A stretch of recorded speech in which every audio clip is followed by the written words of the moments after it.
Halo semuanya, selamat datang di Practical Image Processing Using Python.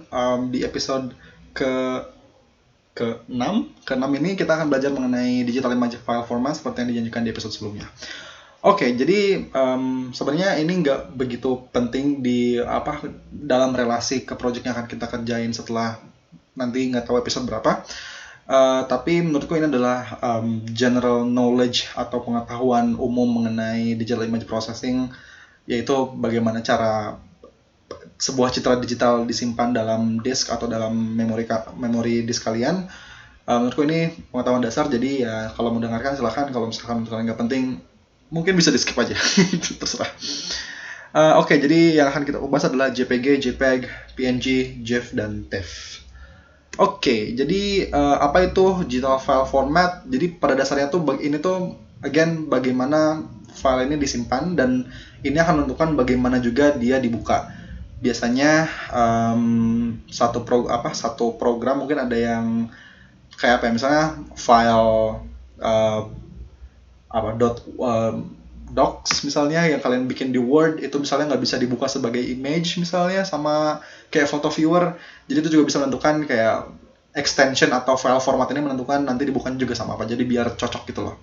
Tapi juga ada berbagai, kalau dalam konteks digital image ini ya kita berhubungan dengan bagaimana cara dia disimpan.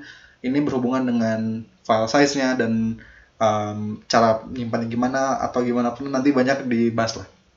Oke, yang pertama kita bahas mengenai JPG dan JPEG. Mungkin ada yang pernah lihat gambar .jpg, ada juga yang pernah lihat gambar .jpeg.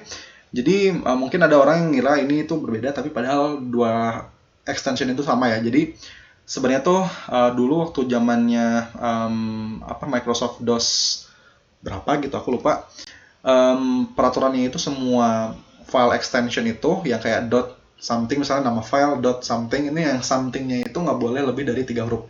Jadi maksimal 3 huruf. Makanya sebenarnya tuh si join photographic expert groups itu karena dia nggak bisa pakai 4 huruf yaitu JPEG, jadi dia pakainya .jpg. Tapi sekarang karena udah diperbolehin, jadi boleh JPG dan boleh juga JPG.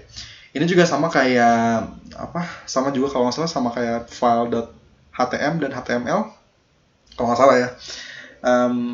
Dengan alasan yang sama tuh, HTML dan HTML tuh intinya sama. Selanjutnya adalah form penyimpanan. Oke, jadi intinya tuh kalau misalnya ada gambar yang mau disimpan sebagai gambar .jpg, itu dia tuh melalui sesuatu yang namanya kompresi. Jadi kompresi ini tuh gimana caranya gambar itu disimpan dengan file yang lebih kecil. Nah, supaya kayak nggak buang-buang memori lah atau gimana, tapi dengan kualitas gambar yang ya cukup bagus lah, karena kan mata manusia nggak terlalu benar-benar lihat detail sampai kayak ngezoom banget. Jadi makanya ada format file JPG yang juga berguna untuk banyak hal lainnya.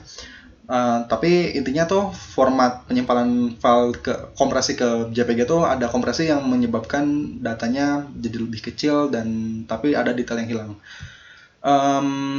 Salah satu karakteristik file JPG itu rentang warnanya maksimal, maksudnya kayak yang RGB itu kayak dari 000 sampai 255, 255, 255 seperti yang gimana kita diskusikan sebelumnya.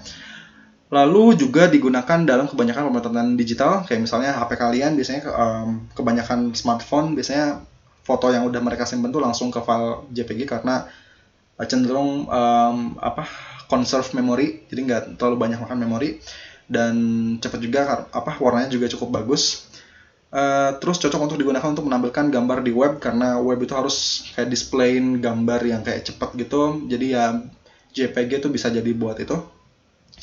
Karena tadi dibilang tentang sifatnya yang lossy, atau ketika dikompresi itu banyak data yang hilang, kualitas gambarnya jadi berkurang, dan akhirnya tuh jadi jelek buat gambar-gambar yang punya garis-garis tajam.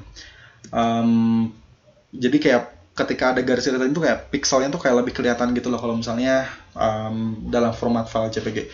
Maksud kelihatan lebih jelek tuh ngebandingin sebelum jadi JPG dan ketika udah jadi JPG ya, bukan kayak ngebandingin satu file JPG yang 10 megabyte sama file lain yang 100 kilobyte. Maksudnya nggak kayak gitu.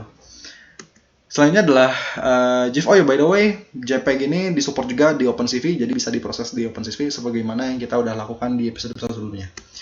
Nah, soalnya adalah GIF itu extensionnya GIF atau kepanjangan dari Graphic Interchange Format. GIF ini tuh punya compression yang lossless, artinya dia tuh ketika diformat ke GIF tuh nggak ada detail yang hilang. Tapi kekurangannya adalah supaya gambarnya tetap kecil, itu dikasih limitasi rentan warna 265 warna. Jadi seolah-olah kayak grayscale tapi colorful gitu loh. Jadi kayak satu channel warna padahal buat 3 channel warna gitu loh, kayak dibagi-bagi 256 warnanya ini untuk mungkin merah, hijau biru. Nah, karena lossless compression artinya filenya nggak ada yang hilang detailnya, tapi rentan warnanya cuma 256 warna atau kayak satu channelnya grayscale kayak gitu, maka akhirnya tuh ukurannya tuh benar-benar kecil. Tapi kekurangannya adalah jadinya nggak cocok buat fotografi, karena kan kalau fotografi biasanya butuh yang kayak detail dan kelihatan sampai benar-benar semua detail dari gambar yang diambil tuh benar-benar ada. Nah, contoh GIF ya yang kayak gini. Ini contoh GIF, biasanya kalian pernah lihat misalnya kalian lihat di Twitter atau lihat di mana gambar-gambar GIF tuh selalu aja gambarnya tuh kayak kualitasnya jelek. Kayak misalnya ini, kalau misalnya kalian juga pasti pernah lihat episode SpongeBob yang ini, kalian pasti nyadar kalau gambar originalnya tuh nggak kayak gini, tapi malah jadi kayak pucat kayak gini ya, karena memang ada limitasi range warna yang menyebabkan gambar warna-warna tertentu dihilangkan gitu loh. Jadi kayak di pull ke range yang GIF punya yang 256 itu. Sayangnya GIF ini nggak support sama untuk di OpenCV, jadi kita nggak bisa proses GIF di OpenCV. Soalnya adalah PNG itu kepanjangan dari Portable Network Graphics. PNG itu dibuat sebagai pengganti GIF atau GIF, terserah. Oke, jadi PNG itu, jadi gini, dulu tuh GIF tuh satu hal yang orang-orang kayak suka dan pengen nyoba gitu loh, kayak pengen bisa mengkompresi file image mereka ke GIF. Permasalahannya adalah GIF dulu dimiliki oleh satu perusahaan dan mereka mempatenkan teknik kompresinya. Jadi kalau misalnya orang mau pakai, mereka harus bayar. Nah, untuk kayak menghindari itu, orang-orang jadi ada juga yang dikembangkan namanya PNG. Ini lebih open source, lebih gratis gitu loh. Dan ternyata bisa dibilang kualitasnya lebih bagus daripada GIF. Oke, jadi apa kelebihan dari PNG? Jadi dia rentan warnanya maksimal sama kayak JPG atau JPEG. Terus dia kompresnya lebih baik. Dia tuh ketika kita menyimpan gambar sebagai PNG itu dia nggak ada, maksudnya yang hilangnya itu sangat sedikit atau bisa dibilang nggak ada sama sekali atau lossless, sehingga kualitas gambarnya lebih baik. Tapi karena dua hal tersebut, karena dia rentan warna maksimal sama kayak JPEG dan nggak ada kompresi, maka hasilnya adalah file size-nya itu lebih besar. Tapi dia bagusnya tuh bagus untuk gambar-gambar bergaris atau ada yang ada teksnya supaya jadi nggak blurry gitu loh, nggak ada yang bagian kepixelated kayak gitu. Terus kelebihannya lain adalah PNG ini bisa menyimpan gambar yang ada bagian-bagian transparannya, misalnya kayak logo organisasi lah, kayak gimana contohnya ya yang kayak gini. Kenapa semua ya? Misalnya kayak di bagian sini kalian bisa lihat, ini kan kayak bagian kosong tapi kayak kita bisa lihat bagian belakangnya. Nah, itu tuh artinya yang dimaksud dengan transparan. Padahal kayak di semua gambar kayak GIF dan JPG itu semuanya tuh nggak ada yang bagian transparan. Kalaupun ada bagian yang kosong, biasanya kalau misalnya format filenya ada itu selain PNG, dia akan akan menganggap bagian yang kosong itu sebagai warna, kalau nggak putih ya warna hitam. Jadi kayak dia tuh asumsikan aja gitu loh kalau nggak ada bagian pixel di bagian sini. Mungkin nih kalau misalnya file ini aku konversikan ke file JPEG, yang akan terjadi adalah satu, kualitasnya akan menurun karena ada kompresi yang tadi aku bilang. Yang kedua, bakal jadi nggak transparan kayak gini. Kalau misalnya aku bikin file JPEG dari file ini, nanti akan jadi kotak kayak mengelilingi bagian gambar SpongeBob dari manusia purba ini. Itu mungkin untuk PNG. Yang terakhir adalah TIFF atau tagged image file format.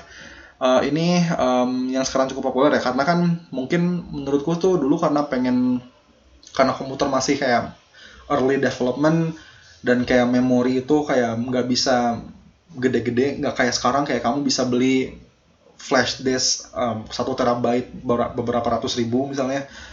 Sementara dulu kan kayak memori itu kayak satu hal yang berharga banget dan orang nggak bisa afford untuk punya file yang terlalu besar karena memori yang mereka punya juga kayak kecil banget. Apalagi kayak kalau misalnya kamu pernah lihat gambar yang pengembangan awal memori itu 5 megabyte yang dibuat langsung dari transistor yang segede-gede kotak sepatu.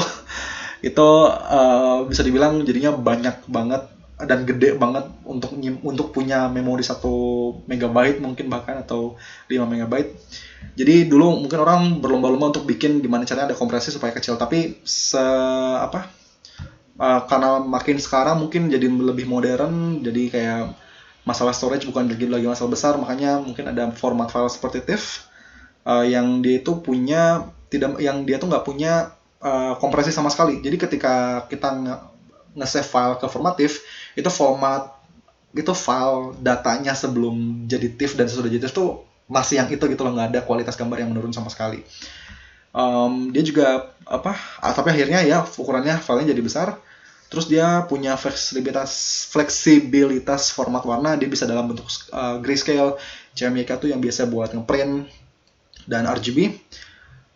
Umumnya digunakan di software image editing seperti Photoshop. Jadi kayak mungkin biar ketika dia save udah Photoshop, terus dia mau load lagi ke Photoshop tuh sebelum di save ke TIFF, dan ketika mau dimasukin lagi ke Photoshop tuh nggak ada kualitas gambar yang turun, supaya jadi nggak usah khawatir untuk nge-save dalam bentuk format TIFF kali ya, kayak gitu. Tapi sayangnya adalah nggak ada gambar SpongeBob yang di save pakai format file TIFF. Jadi ini aja ininya. Tapi satu hal yang menarik dari file ini adalah menurutku secara kasat mata ini nggak terlalu gede-gede banget ya, maksudnya kayak gambar biasa aja, tapi pas di download tuh ini ukurannya 10 megabyte, jadi ini lumayan besar untuk filenya. Jadi kayak membuktikan bahwa file TIFF tuh memang relatif besar ukuran filenya. Itu aja paling. Makasih udah nonton. Sekian aja masalah image file formatting untuk yang disimpan, image storage file formatting. Ingat kalau misalnya GIF itu nggak bisa diproses di OpenCV, tapi sementara untuk JPEG, PNG, dan TIFF tuh beberapa diantara yang bisa diproses, maksudnya diterima tuh di load untuk dilakukan imread dan untuk dilakukan imwrite. Jadi itu aja paling. Terima kasih semuanya udah nonton. Kalau misalnya ada saran, komentar apapun silahkan masukkan di kolom komentar. Terima kasih atas waktunya untuk menonton. Sampai jumpa di tutorial selanjutnya, di mana kita akan membahas tentang apa ya? Kita lihat nanti deh. Terima kasih semuanya, bye.